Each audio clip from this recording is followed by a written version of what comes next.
हाथी को स्वामी बनाएंगे, हाथी को स्वामी बनाएंगे, हाथी को गले लगाएंगे, हाथी को। ये दूसरे के रडार में घुसने का प्रतिफल है।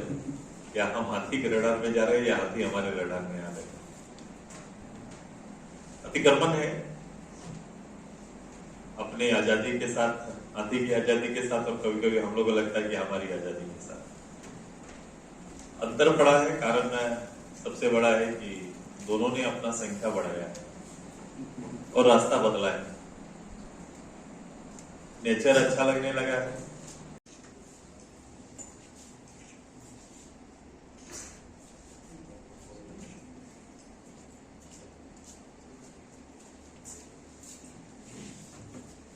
आज हम लोग सिल्ली के ऑडियो विजुअल पे आए हुए हैं और आज यहाँ पे कार्यशाला सह प्रशिक्षण सेमिनार का आयोजन किया गया है। यहाँ पे अनेक से कलाकार भी आए हैं, साथ ही हमारे सिल्ली के डीओपो सर, एसीएफ सर और रेंजर सर भी हैं।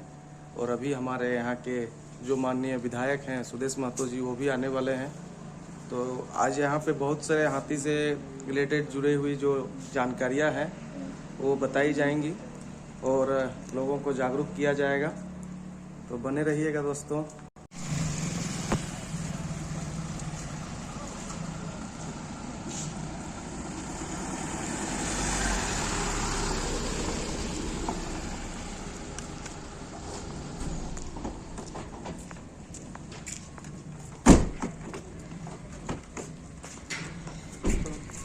जय हिंद सर।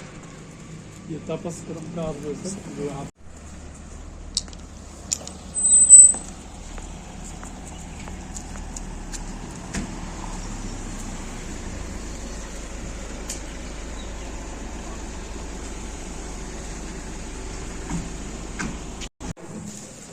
बुके देकर सम्मानित करें।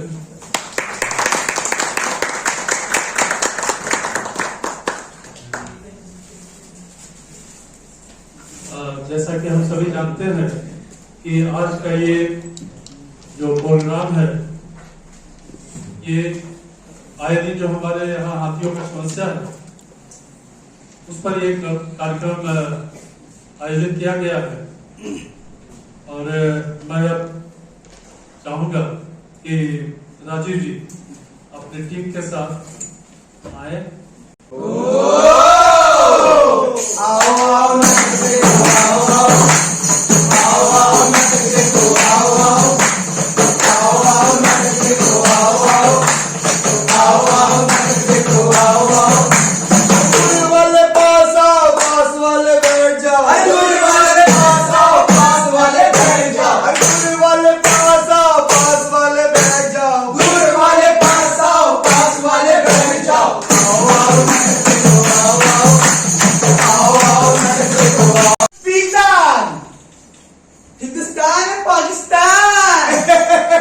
मेरा जमुरा है थोड़ा नादान, मेरा उस्ताद है बड़ा महान। जमुरे उस्ताद खेल दिखाएगा ना हंसाएगा या रुलाएगा, ना हंसाएगा ना रुलाएगा बल्कि फंसाएगा। जमुरे उस्ताद गोल गोल सी बातें छोड़ दे और अपनी कहानी का गुल्लक फोड़ दे। जी उस्ताद। हाँ गाँव वालों, इन हाथियों सामने मत जाना मत जाना मत जाना, वरना बन जाओगे इनका खाना खाना खाना। मेरे जमुरे, लगता है मेरा जमुरा पगला गया है, आप लोग को देख करके थोड़ा बौखला गया है। जब तक मैं इसका इलाज करवाता हूँ, आप लोग को इस कहानी के 3 हमारा तो सब कुछ लूट गया। अरे क्या बताए भैया, जंगली हाथियों के झुंड ने तो हमारा सब कुछ लूट लिया। इतनी मेहनत से हमने फसल लगाई थी, अभी अनाज पक के तैयार ही होने वाला था कि ना जाने कहां से जंगली हाथियों के झुंड ने आके सारा फसल बर्बाद कर डाला। अब हम क्या खाएंगे भैया? हे भगवान। घूम जा घूम जा घूम जा घूम घूम जा घूम जा घूम जा घूम। अब हमने क्या बिगाड़ा था इन हाथियों का?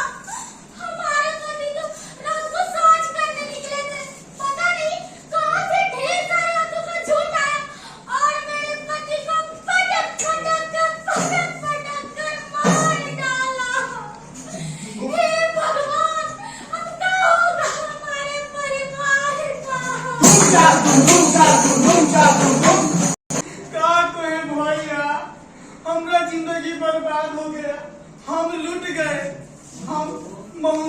मिलकर और अब हमारा बाल बच्चा का पेट पालते थे। पूरा परिवार हम सोचे कहा भैया कि गर्मी के सीजन में हम महुआ बेच कर अच्छा कमाई कर लेंगे।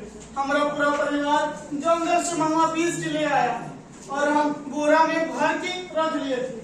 अगले ही दिन हम बाजार में ले जाके बेचने वाले थे, पर पता नहीं कहां से हाथी का झुंड आ गया और हमारा पूरा घर को भैया तोड़ दिया, तहस नहस कर दिया। और ऊपर से भैया पूरा हमारा महुआ भी भैया खा गया।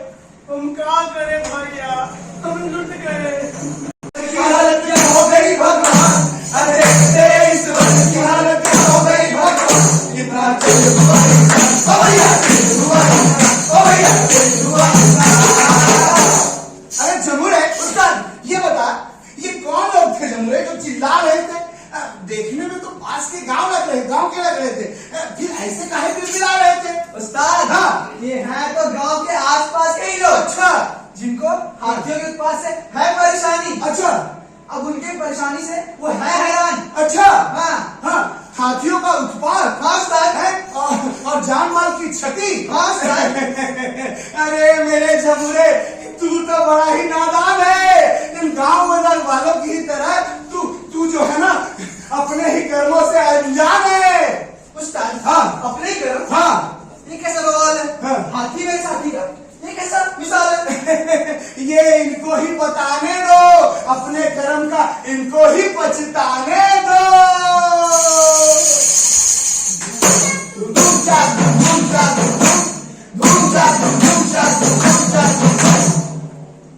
क्या बताए भैया, हम और इस गांव का हर घर से एक आदमी सुबह सुबह जंगल लकड़ी काटने जाया करते थे।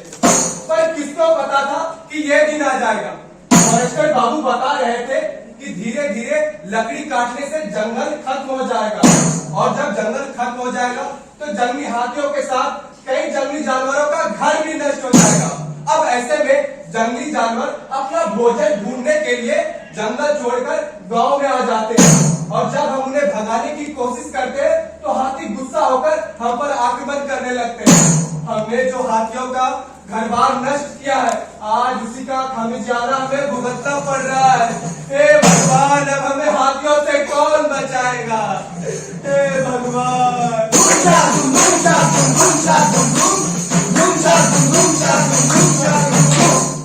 सुना है हाथी अपने साथी की हत्या का बदला लेता है। कुछ दिन पहले मेरे पति ने खेत के चारों तरफ बिजली का नंगा तार लगा दिया था ताकि जंगली हाथी इसको नुकसान न कर सके। ऐसे में पता नहीं कहां से ढेर सारे हाथियों का झुंड आया और मेरे पति को कुचल कुचल कर जान से मार डाला। अब तरह तो हमारी है, ना हम खेतों में बिजली का तार लगाते और ना अपनी जान गंवाते।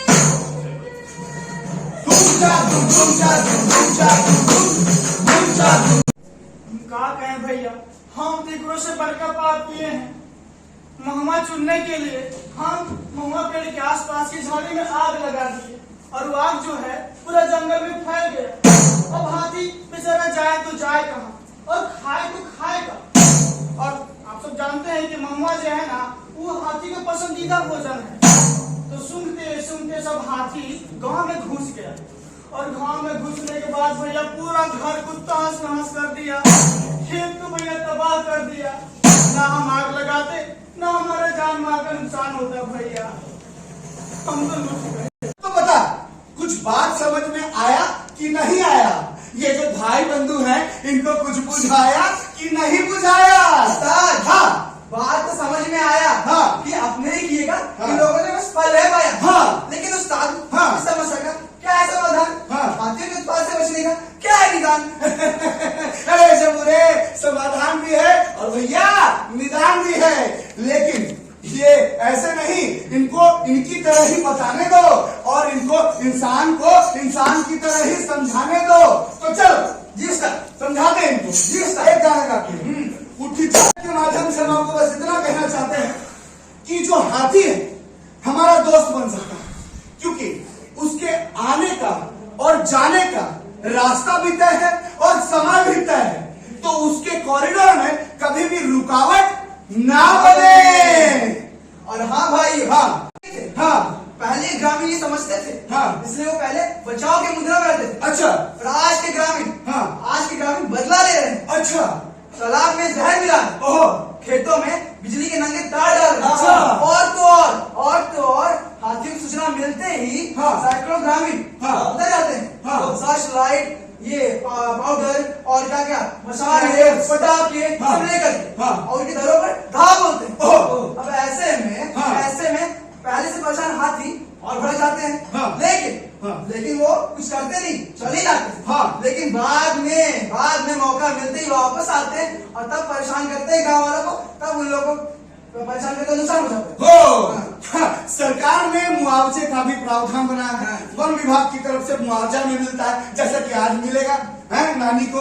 उसी तरह से सरकार ने मुआवजे का प्रावधान रखा है। लेकिन सोचिए अगर कुछ हम ऐसा उपाय निकाले जिससे कि जान भी न जाए और मुआवजे की रकम भी गांव के विकास में लग जाए तो करना क्या चाहिए? तो करना ये चाहिए कि पूरे गांव के चारों तरफ हम लोग को मिर्ची का खेती करनी चाहिए। उसके साथ साथ अगर घर के बाहर अगर हम लोग मिर्ची की मसाले लाल मिर्ची की मसाले जला दे तो उससे कि गांव के अंदर हाथी आने से कतराएंगे क्योंकि उनको मिर्ची की सूंघ से परेशानी होती है।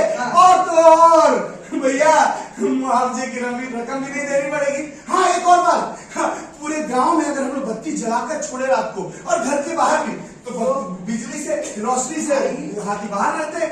तो भैया तो अगर हम ऐसा करें तो उससे जो मुआवजे की रकम है उस मुआवजे की रकम का गांव के विकास में उपयोग हो पाएगा। तो चलो एक बार लोग गा के सुनाते हैं इसको।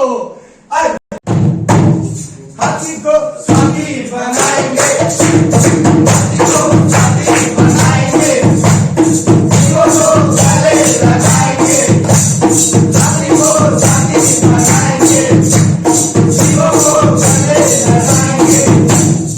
राष्ट्रीय पशु हाथी सर ये कैसा इंसानी जन, राष्ट्रीय पशु हाथी सर ये कैसा इंसानी जन, बचाएंगे हाथी को साथी बनाएंगे, जीवों को गले लगाएंगे, हाथी को साथी बनाएंगे।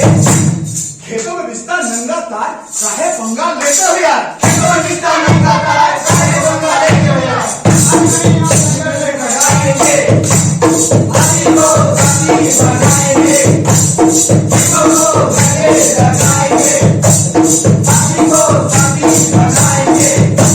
सरकार खड़ी है साथ हमारे फिर काहे को टेंशन करे, सरकार खड़ी है साथ हमारे फिर काहे को टेंशन करे, सरकार तुझे बचाएंगे, हाथी को साथी बनाएंगे, जीवों को गले लगाएंगे, हाथी को साथी बनाएंगे, जीवों को गले लगाएंगे।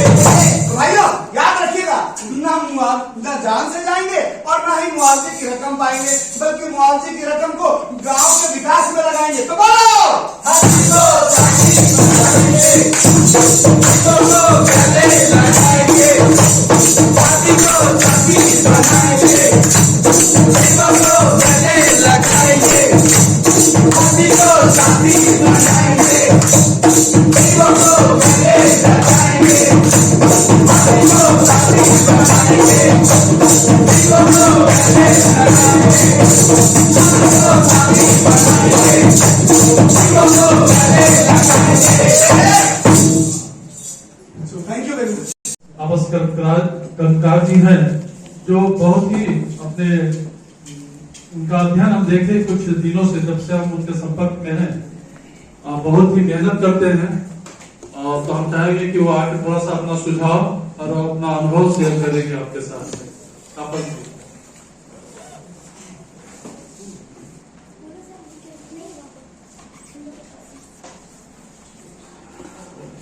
सभी को जोहार। अभी बीते 2 साल में जो 50 हाथियों का झुंड हमारे क्षेत्र में आया, ये हमारे लिए एक बहुत ही अनुभव का बात था। क्षति भी हुई पर हमें इस झुंड ने बहुत कुछ सिखा के गया। हम इस झुंड का अध्ययन करके हाथी के बारे में बहुत कुछ सीखा। ये हाथी किस तरह से बिहेव करते हैं और किस तरह से हाथी से बचा जा सकता है, ये इस झुंड ने हम लोगों को सिखाया। अब मैं आप लोगों को हाथी से बचाव के कुछ ऐसे तरीके बता रहे हैं जो बहुत ही कारगर है और आसानी से आप कर सकते हैं। सबसे पहला उपाय है कि आप जितना सतर्क रहेंगे उतने ही महफूज रहेंगे। आप सावधानी बरतेंगे तो आपकी क्षति बहुत ही कम होगी। इसके लिए सबसे पहले अगर कहीं पे भी हाथी की सूचना आपको मिले तो आसपास के जितने भी गांव हैं, जितने भी ग्रामीण हैं, सभी के साथ में ये सूचना को साझा करें ताकि सभी लोग सतर्क रह सकें। दूसरी बात है, ऐसी जगह जो जंगल और झाड़ियों से जो रास्ते गुजर रहे हों, ऐसे रास्तों से सफर करने से पहले एक बार हाथी की जानकारी जरूर जुटा लें और शाम ढलने के बाद और सूर्योदय से पहले जंगल वाले रास्तों से सफर नहीं करें तो अच्छा रहेगा। अब घर के बचाव के लिए हम कुछ जरूरी उपयोग की बातें आप लोगों को बता रहे हैं। हम लोगों ने देखा है कि जिस घर में मसाल, सूखी मिर्ची का गोला या मोबिल वगैरह, लाइट वगैरह उपलब्ध करा के रखा गया है, वैसे घरों में क्षति कम हुई है। जो आदमी अपने सुरक्षा के लिए अपने घर में बचाव की सामग्री, खास करके मसाल और सूखे मिर्ची का गोला अपना इकट्ठा करके रखा और समय पे उपयोग किया, ऐसे घरों में क्षति बहुत ही कम हुई है। तो मैं आप लोगों से यही निवेदन करूंगा कि घर में हमेशा मसाल, सूखी मिर्ची का गोला, मोबिल इत्यादि सामान इकट्ठा करके रखें। जिस घर में आप अनाज को भंडारित किए हो, ऐसे घर में रात को विश्राम ना करें। अगर आपके घर में कोई बूढ़े बुजुर्ग या फिर बच्चे हैं तो उन्हें अकेले सोने के लिए अकेले जगह पे या अकेले घर पे ना छोड़ें, उन्हें भी साथ रखें ताकि अगर रात को किसी भी प्रकार की कोई समस्या आती है तो आप उनका बचाव कर सके और दुर्घटना होने से बचाएं। खास करके हमने देखा है कि अभी हमारे क्षेत्र में चलन चला है कि हाथी आया जंगल पे तो बच्चे मोबाइल लेके हाथी का फोटो वीडियो बनाने के लिए चले जाते हैं और हम बड़े जो बुजुर्ग हैं या घर के जो बड़े लोग हैं वो भी उन्हें मना नहीं करते हैं। ये बहुत ही दुखदायी बात है। ऐसी घटना हम लोगों ने चांडिल रेंज के डाकम जंगल में देखा, जहां पे 12-15 साल का एक बच्चा ऐसे ही चला गया था हाथी देखने के लिए और उसके साथ में दुर्घटना हुई। तो हमें इस बात को भी ध्यान में रखना है कि अगर हमारे बच्चे हाथी देखने के लिए जंगल जा रहे हैं तो उन्हें हमें मना करना है। ऐसी घटना अंगड़ा में भी हुई थी। इसलिए मैं आप सभी से कहूंगा कि हाथी देखने के लिए जंगल पे ना जाए और ना ही किसी को जाने दें। हाथियों को अगर आप दिन में परेशान करेंगे तो हाथी रात को आपको परेशान करेंगे। हाथी समझना पड़ेगा कि हाथी हमारे घर में आते हैं क्यों। कभी तो डाका डालने के लिए नहीं आए हैं, कभी हमारा पैसा चोरी करने नहीं आए हैं, ना ही हमारे घर में कब्जा करने के लिए आते हैं। हाथी हमारे घर पे आने का सिर्फ और सिर्फ एक ही कारण है, अपना पेट भरने के लिए, और इसके भी जिम्मेदार हम ही हैं क्योंकि हम लोग जो खुद को झारखंड का जंगल का बेटा कहते हैं वो जंगल को बचाने में असमर्थ है। और यही कारण है कि जंगल में हाथियों के लिए खाना नहीं है और हाथी हमारे घर में आ रहे हैं। हमें इस बात को समझना होगा, हाथी का जो बिहेव है वो किस तरह से चेंज हो रहा है, इस बात को हमें समझना होगा और हमें हाथी से बचाव के लिए उन्हीं के मुताबिक हमें ढलना पड़ेगा क्योंकि हम इंसान हैं। हाथी एक जानवर की श्रेणी में है और हम इंसान की श्रेणी में हैं, तो हम बदलाव कर सकते हैं। अगर हम इंसान ठान ले तो चांद पे जब झंडा डाल सकते हैं तो हाथी के प्रॉब्लम से हम क्यों नहीं उबर सकते। पर हमें इसके लिए एक सही दिशा में, सही वे में काम करना पड़ेगा। जिस तरह से घर बनाने से पहले हम सोचते हैं कि हमारा डाइनिंग हॉल कहाँ पे होगा, हमारा लिविंग रूम कहाँ होगा, किचन कहाँ होगा, इसी प्रकार जो आपके जंगल है उस जंगल को भी आपको ही सोचना है कि कहाँ पे हमें तालाब बनाना है, कहाँ पे हमें पेड़ लगाना है, हाथी क्या खाएंगे, कहाँ रुकेंगे और हाथी किधर से निकलेंगे। अगर इतनी बातों का आप ध्यान रख लिए तो हाथी आपके गांव में नहीं प्रवेश करेंगे। हाथी को ये इंटरेस्ट नहीं होता है कि गांव जाएंगे, लोगों को मारेंगे, घर तोड़ेंगे, ये हाथी कभी नहीं सोचता है। अभी के जो समय है, अभी के समय में हाथी हमारे घर पे नहीं आ रहा है, बल्कि हमारा घर ही हाथी के रास्ते में आ रहा है। इस बात को भी हमें समझना होगा। विकास की आड़ पे हम रोड बनाएंगे, रेलवे लाइन बनाएंगे, और हाथी के लिए अगर कोई मार्ग नहीं छोड़ेंगे तो वो जाएंगे कहां? उन्हें भी तो चलना है। तो इस बात को हमें समझना चाहिए। एक सभ्य इंसान, एक शिक्षित समाज का हमें नींव रखना चाहिए। जो आज हमारा समाज है वो कहीं ना कहीं हाथी शत्रु बना हुआ है। हाथी हमारा मेहमान है, कभी साल में 2 साल में एक बार हमारे गांव में, हमारे जंगलों में आ जाता है, और उस मेहमान का स्वागत हम कैसे करते हैं? पत्थर से, ढेला से, या फिर कहीं पे बम मार के, मसाल मार के। तो ऐसे अगर हम मेहमान का स्वागत करेंगे तो वह मेहमान भी हमारे ऊपर में कहीं ना कहीं अपना क्रोध प्रकट करेगा। इसलिए जो हाथी है उनके लिए एक ऐसा वातावरण तैयार करें कि हाथी अपने परिवेश में, अपने जंगल में वो आराम से रहे और हमारा घर भी सुरक्षित बचा रहे। मैं इतना ही करके अपना वाणी को विराम करता हूँ। जय हिंद, जय भारत, जय झारखंड। तापस जी, बहुत महत्वपूर्ण जानकारी आपने दी। ये बात सही है। ये 11 अप्रैल की घटना थी। गढ़ा में एक व्यक्ति 23 साल का लड़का था। वो क्या किया कि हाथी देखने के लिए पेड़ पर चढ़ गया और वहां से हो गई। ये सर से रिक्वेस्ट करूंगा कि 2 शब्द रखें। मैं एक छोटी सी घटना बताना चाहूंगा, उसके बाद फिर हाथी की समस्या पर आऊंगा। मैं लगभग 4.5 पौने 5 साल गुमला में रहा। हाथी की समस्या, हाथी जोन है वहाँ, और जब से मैं वहाँ गया तब से हाथी की समस्या और उसका निराकरण के लिए हम लोग हर एक सप्ताह 15 दिन मेरी समस्याएं आती ही थी। और भी अन्य मानव जंगली जानवर समस्या वहाँ पर थी। निराकरण करते करते हमने कंपनसेशन का रेट भी कम किया और वहां पर राहत भी मिली। कुछ जगहों में, कुछ जगहों में नहीं उतनी राहत मिल पाई, लेकिन कुछ जगहों में जरूर मिली। अभी हाल में लगभग 21 फरवरी को, डेट याद है, एक 12 साल का हाथी जो हजारीबाग से होता हुआ चतरा, फिर लातेहार, कुड़ू, लोहरदगा और फिर रांची में प्रवेश किया। वो प्रवेश करते ही वो ऑलरेडी 15 लोगों को चल चुका था और रांची में आया। जब रांची में आया उस रात ने काफी तबाही मचाई, जिसमें कुछ लोग आहत हुए। 21 फरवरी के बाद से अभी तक वो रांची के ही जंगल में है और एक भी डेथ नहीं हुई। ये क्यों संभव हुआ? क्योंकि एक तो सूचना, प्रारंभिक सूचना हमको प्राप्त हुई, लेकिन उस पर एक्ट कैसे करना है ग्रामीणों के सहयोग से। जैसा अभी पूर्व के वक्ताओं ने बताया कि हम सैकड़ों की संख्याओं में पहुंच जाते हैं। उसमें से देखिए, एक होती है मेंटेलिटी की 30 लोग जा रहे हैं तो एक मेले जैसा लगने लगता है ग्रामीण परिवेश में और चले जाते हैं, एक दूसरे को देख के जाते हैं, नहीं पता होता है, बाद में पता चलता है। लेकिन जो उसमें कमजोर लोग हैं, जैसे छोटे बच्चे, बुजुर्ग, यंग लोग तो तेज भाग जाते हैं। कुछ अगर इमरजेंसी आई, हाथी ने पीछा किया तो वो भाग जाते हैं। लेकिन बुजुर्ग जो है या जो हल्के फुल्के नशे में या छोटे बच्चे हैं, उनमें से जो वीकेस्ट है वो गिर जाता है और कुछ केसेस में उसकी मृत्यु भी हो जाती है हाथी के कारण।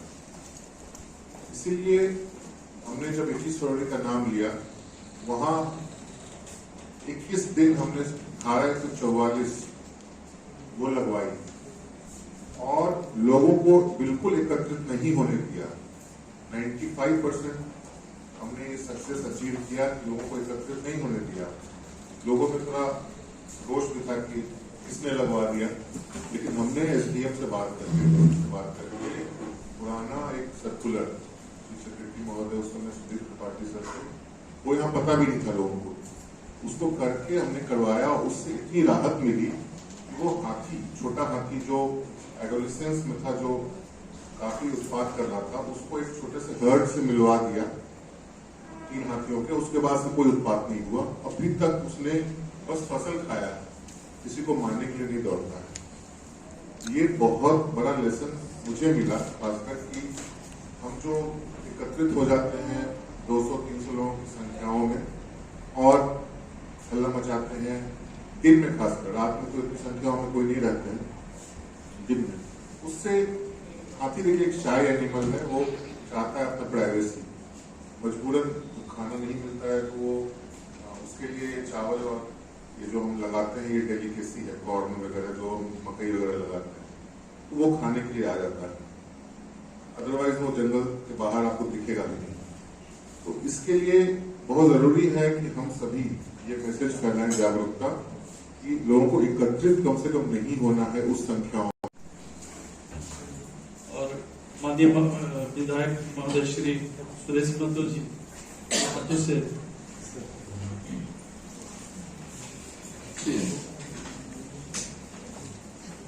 ये 3 लाख का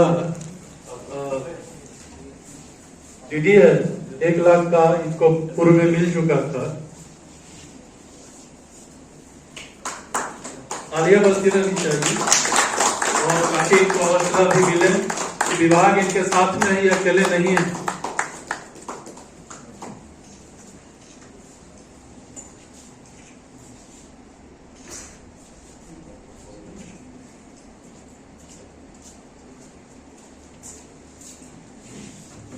के साथ आहूत इस बैठक में मैं अपने डिस्ट्रिक्ट फॉरेस्ट अफसर वर्मा जी का हार्दिक स्वागत करते हैं, अभिनंदन करते हैं। मैं अभिनंदन करता हूं अपने जिला परिषद की उपाध्यक्षा श्रीमती वीना देवी जी से, एसडीएम जो हमारे गोरखनाथ यादव जी हैं, इनका हार्दिक स्वागत है। हमारे राजेश कुमार जी जो RFO है यहाँ के, उनका हार्दिक स्वागत है।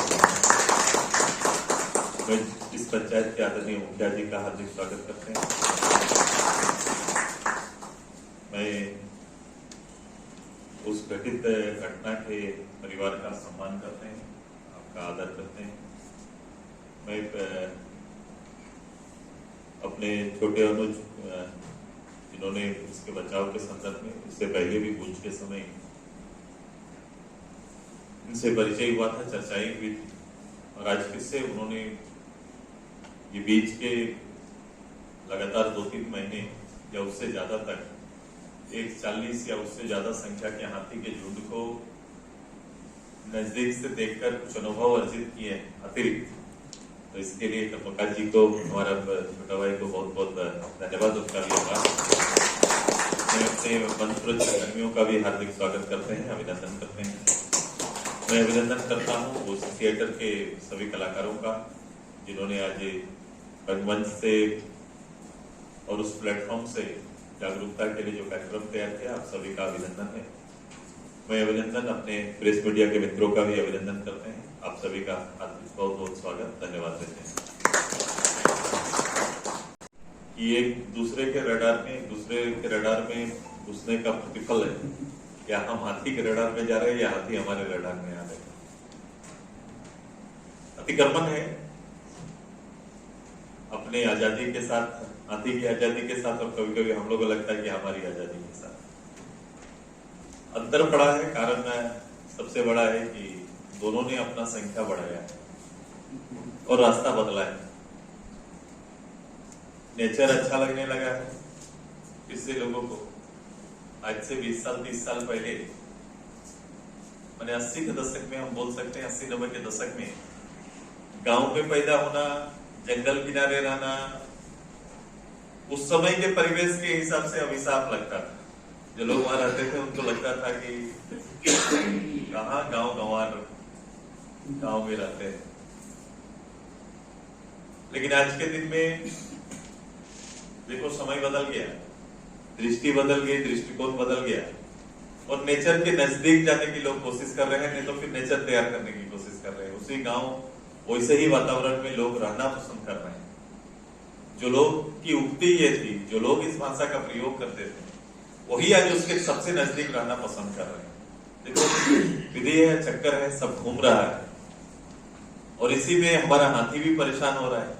उसको कौन बैठ के बताए कि मानो ऐसा सोचने लगा है, नेचर बदल गया। अब आपको कौन ट्यूशन तो ले नहीं सकते, उनको पढ़ा तो सकते नहीं, लेकिन विवेक इतना तो है कि जैसा अभी बता रहे थे, उनके नेचर में कभी हम लोग ने जब जितना भी पढ़ाई पढ़ोगे, जितना भी पढ़ोगे हाथी के बारे में, वो कभी भी हाथी का परिचय कोई आक्रामक जानवर के रूप में है नहीं, ये परिचय ही नहीं है उनका।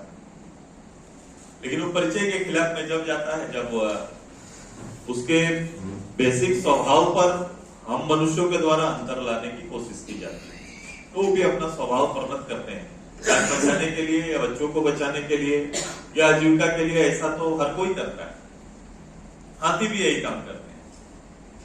लेकिन ये हम जितने आसानी से समझ रहे हैं, उतने आसानी से जिसका क्षति हुआ वो तो नहीं समझेंगे, या गांव नहीं समझेगा, क्योंकि वो तो उनकी दृष्टि बिल्कुल उनके हानि और लाभ से, कि उनके ये नुकसान हो गया और उन्हें क्या लाभ मिलेगा, वो बिल्कुल इतना संक्षिप्त सोच के साथ ही फिर एक्शन होता है, रिएक्शन होता है, और रिएक्शन का फल कोई अच्छा होता नहीं है कभी भी। इसलिए ये एक अच्छा पहल है कि गांव के लोगों में जागरूकता लाया जाए, और जागरूकता के लिए अब कोई अधिकारी या फिर हम जैसे लोग रोज जाके तो लोगों के साथ वार्तालाप नहीं कर सकते हैं, लेकिन गांव के अंदर इस सब्जेक्ट का फैलाव ज्यादा किया जा सकता है। और ऐसे क्षेत्र में इसीलिए हम लोग ने कहा कि बचाव के लिए केवल फटाका और तेल, ये दो आवश्यकता से ज्यादा प्लान करना ज्यादा जरूरी है। कि हम तो हमेशा इस बात को बोल देते हैं कि बीमारी होने के बाद दवा खोजने से अच्छा है कि बीमारी ना हो इसकी तैयारी होनी चाहिए। कि बीमारी नहीं होगा तो दवा की जरूरत क्यों पड़ेगी, लेकिन हमारा उपाय अभी ऐसा रहता है कि हम कोशिश करते हैं कि बीमारी के बाद दवा क्या होगा उसके लिए हम लोग ज्यादा परेशान रहते हैं। तो विभाग का चिंतन अब वहां से शुरू होने चाहिए कि विभाग ये सोचे कि बीमारी ना हो, इसके लिए प्लान करे। उस तरह का ही शायद एक प्लान में से ये प्लान भी है, और ये लॉन्ग टर्म रहेगा। शॉर्ट टर्म प्लान होता है कि आज और आज की आवश्यकता पूरा कर दिए, खत्म हो जाएगा, लेकिन ये कल नहीं होगा, मेरा विभाग का कोई पदाधिकारी नहीं बोल सकता है, क्योंकि जिस चीज को नियंत्रण करने की बात बोल रहे हैं वो हमारे नियंत्रण से बाहर है। लेकिन नियंत्रण करने के लिए जो आवश्यक है उसकी पहल करनी चाहिए और नियंत्रित किया जा सकता है। हमसे ज्यादा बड़ा आबादी क्षेत्र असम एरिया में हाथी का ज्यादा संख्या है, हमसे ज्यादा संख्या है, वहां भी लोग परेशान है, लेकिन उन्होंने इस चीजों को आप इतना पैनिक नहीं होने देते हैं। वो अब थोड़ा एविक्टेड हो गए हैं, और दूसरा उसका वन विभाग बड़ा सक्रिय है और उस हिसाब से उन चीजों को प्लान करता है। मेरा वन विभाग भी शोध करना चाहिए, मैं इनको धन्यवाद दूंगा। डीएफओ ऐसे कोई आए जो अपने जीवन के गुमला के एक्सीडेंट को अपना आधार बनाएगा, इंसिडेंट जो भी हुआ इंसिडेंट को आधार बनाया, इंसिडेंट को ही आगे करके फिर प्रयोग करने लगते हैं, प्रयोग कर रहे हैं कि मैं ऐसा शायद कर सकता हूं। तो इनकी फ्रीडम, इनकी आजादी की सीमा के बीच में इनका करने वाला प्रयास को मैं धन्यवाद दूंगा। लोग ऐसे सोचे, अधिकारी ऐसा सोचना प्रयास करें। मैं हमेशा मैं कहता हूं कि अधिकारी को सोचना चाहिए। अधिकारी ये नहीं कि मैं रूटीन काम कर रहा हूं, मेरा डीएम होगा, डिस्ट्रिक्ट या बीडीओ होते हैं, ये बड़ा लिमिट सोचते हैं, जहां पद जो आपकी स्वतंत्रता देता है, जिसमें आपको कुछ दिन प्रभावित, फिर वो प्रभावित नहीं रह पाता है। इसलिए ज्यादा से ज्यादा हम लोग कोशिश करें कि इनके आजीविका के आड़े जो जो चीज आ रहा है उसको ज्यादा बढ़ाने की कोशिश हम सबको करनी चाहिए। इनका भोजन जो महत्वपूर्ण है, इनके क्षेत्र में, इनके कॉरिडोर में निश्चित रूप से भोजन मिले। दूसरा, राज्य सरकार को इनके नए कॉरिडोर को चिन्हित करना चाहिए। पहले जो हाथी चल रहे थे, जो हम लोग हमेशा बोलते थे, दलमा से लेकर यहाँ तक का रूट आपका ये रूप में इतिहास में है कि हाथी का आश्रय के रूप में वही हम लोग 30 साल 40 साल पहले हाथी तो घटना उधर से सुनाई देता था कि उधर घटना घटा है, पगमुंडी पहाड़ में ऐसा हुआ, वहां हाथी ने ऐसा कर दिया। उस साइड में दलमा पूरा हिल रेंज में ये चीज की घटनाएं चलती रहती थी, लेकिन ये बीच के 20 साल में उन्होंने अपना रूट बदला है। हाथी का नया कॉरिडोर के रूप में विकसित जो हुआ है उसको रेखांकित करना सबसे ज्यादा जरूरी है कि अब हाथी का आवागमन साल भर में 3 महीना 4 महीना आपके इसी तमाड़ जो आसपास का एरिया है जो हम उसको पंच प्रगना का एरिया जिसको बोलेंगे, ये भी एक आश्रय का एरिया बना हुआ है। उसमें भी उनके प्रोग्राम्स, उनके कॉरिडोर के अंदर में वो 5 दिन 7 दिन बड़ा सुरक्षित रहने वाला एरिया में भी हम जहां आज हैं इसी पंचायत में, उनका एक बड़ा सुरक्षित जगह है चातमबाड़ी के पीछे। वो एक एरिया को उन्होंने बड़ा सुरक्षित जोन के रूप में उन्होंने रखा है। कभी भी इस एरिया में उनका भ्रमण होगा तो टिकने का जगह वो है कि हम कहीं भी आके थोड़ा आश्रय वहां ले सकते हैं, जहां वो अपने आप को सुरक्षित पाता है। तो ऐसे ही वन क्षेत्र जो हमारा है, जिसको वो अपना आश्रय के रूप में, जैसे टिकर का वन, टिकर वन को वो लोग एक आश्रय मानते हैं कि हम लोग इधर से उस पार जाएंगे तो एक घना जंगल जो मुझे कुछ समय छिपने का जगह दे सकता है, जहां मानव का आना जाना कम है। मानव जहां तक रिच जिसका नहीं है वो उसको सुरक्षित जगह मानते हैं, जहां मानव नहीं पहुंच सकते हैं। तो ऐसे चिन्हित जगह जो हमारे इस नए कॉरिडोर में है, इसको चिन्हित करके सरकारी सूची में, क्योंकि बहुत ये एक अजीब सी परिस्थिति है कि पुराने कॉरिडोर को 30 साल पहले का ही रूटीन कार्य को हम लोग पढ़ते हैं। समय बदला, परिस्थितियां बदली, उस अनुसार ये कॉरिडोर भी हाथी का बदला है। तो नए कॉरिडोर को रेखांकित करके सरकारी मान्यता में उसको स्थापित करना, ताकि उस कॉरिडोर के लिए भारत सरकार, राज्य सरकार की जो संयुक्त योजना चलती है उसका लाभ और उसी तरह की योजना उस क्षेत्र में चला सकें। केवल चिन्हित करना एक बड़ा काम हो गया, इसको नोटिफाई करना, नोटिफाई हो जाए, नोटिफाई होने के बाद तो वो योजना चलने लगती है, उसके लिए अलग से कानून आ जाता है, उसके लिए अलग से व्यवस्था आ जाती है। तो सबसे पहले कोई काम अभी अगर करना है तो इनको चिन्हित करके उसको नोटिफाई जोन तैयार करना, और जोन जैसे तैयार हो जाएंगे तो निश्चित रूप से भारत सरकार के जो कानून है, राज्य सरकार के जो कानून है, इसके लिए जो भी प्रयास और प्रयत्न हो रहे हैं उसके लिए उस एरिया के जनमानस के लिए भी वो प्रभावी हो जाएगा। तब जाके दोनों को लाभ मिलेगा और ये काम का कहीं ना कहीं रास्ता निकल सकता है। तो एक अपनी ओर से फिर से इस काम के लिए बधाई देते हैं, और हम लोग को इस क्षेत्र के लिए खासकर मैं इस मंत्रालय से यहाँ पर चले, उसकी नई नई पिक्चर्स आए और उससे हम यहाँ के स्कूल्स को जोड़ सकें। इस तरह का एक डिटेल प्रोग्राम बनाएंगे ताकि हाथी प्रभावित क्षेत्र में ऑडियो विजुअल सेंटर, जो प्रचार का माध्यम में भी हम लोग नुक्कड़ नाटक बना रहे हैं, तो हमारे सभी बच्चे इससे अनभिज्ञ न रहे और सबको, स्कूल में पढ़ने वाले उसी परिवार के बच्चे एक पार्ट, एक क्लास यहाँ से हो, उनको जानकारी मिले, पिक्चर को देखे, ताकि बचाव में वो इसको इम्प्लीमेंट बेहतर रूप से कर सके। ये दोनों काम हम लोग अच्छा से करेंगे तो ये ऑडियो विजुअल सेंटर भी एक सकारात्मक जगह रिलेटेड टू जो अभियान में हम काम कर रहे हैं उसमें हो सकता है। और इसके अलावा इस क्षेत्रों को विकसित करने को लेकर कई तरह के कार्यक्रम है। मैं उनसे डीएफओ साहब या फिर हमारे यादव जी से बैठ के हम लोग चर्चा करेंगे। लेकिन आप सभी लोग जागरूक लोग हैं, आप सभी लोगों की अपने अपने दायरे में अपनी अपनी पहल है। मैं खासकर जो मेरे विलेज फोर्स है, जो मेरा हाथी के लिए विलेज फोर्स है, उसका ज्यादा जागरूक होना, उनका ज्यादा बोलना। मेरे पूरे एरिया में लगभग 400 की तादाद में हम सभी के वॉलेंटियर्स हैं। मेरी कोशिश होगी कि जब भी इस तरह से कार्यक्रम हो तो उनकी भागीदारी सुनिश्चित होनी चाहिए, जनप्रतिनिधि की भागीदारी सुनिश्चित होना चाहिए। वो जितना बैठेंगे, जितना समझेंगे, वो हमारे सबसे कारगर फोर्स होंगे। हम 10 आदमी से इतना बड़ा जंगल नहीं संभलेगा जब भी हम 400 लोगों की मदद नहीं लेंगे। हम हमेशा इस बात को बोलते हैं, उन 400 को अप टू डेट करिए। उनकी मंशा हो सके एक खाली वी में जब आप उसको अपने टच में नहीं लाए, उसको मित्रतावद ये वातावरण हम नहीं दिए हैं, या इसके कार्य और दायित्व का भार सही रूप से नहीं दिए हैं, तब तक वो लाभ और हानि के हिसाब से सोचता है। मैं देखा हूं कॉमन आदमी को हर चीज लाभ और हानि के हिसाब से सोचता है, लेकिन जिस दिन उस दायित्व का बोध हो जाएगा, लाभ हानि तो रहेगा लेकिन उसके अलावा उसका दायित्व हमेशा बड़ा रहेगा। यही बात मैं आपसे कहता हूँ और हमेशा उसकी भागीदारी सुनिश्चित करेंगे। धन्यवाद आपको।